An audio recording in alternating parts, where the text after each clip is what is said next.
Hello guys, আমরা এখন খুদ সিদ্ধ করবো। খুদটা ধুয়ে নিলাম।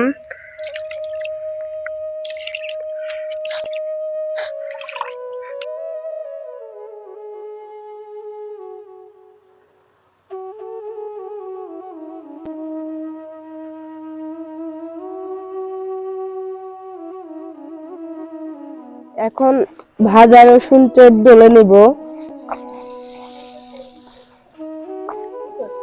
কাঁচা রসুনের কোয়া 2-3টে আমি ডলতেছি।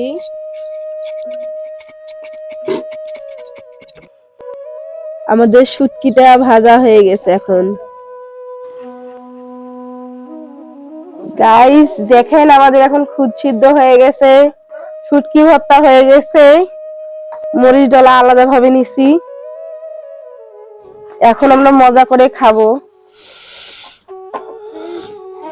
Hello viewers, good morning.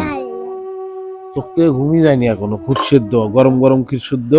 এগুলো কি ভর্তা? শুটকি ভর্তা, শুটকি ভর্তা, মরিচ ভর্তা। দেখি আম্মা,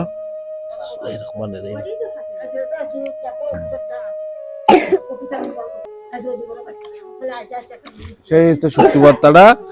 হ্যাঁ, আমার ছোট মা বানাছে। ও কি কব। দাঁড়াও, দিচ্ছি তোমাকে, আগে একটু খাই। খুব ভালো হচ্ছে।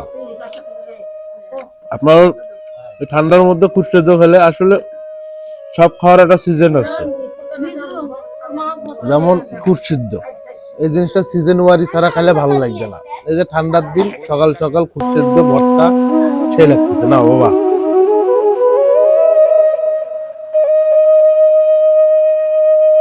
আপনাদের কার ভাষায় খুদ সিদ্ধকে কি বলে সেটাও জানাবেন। আমাদের ভাষায় বলে হচ্ছে খুদ সিদ্ধ।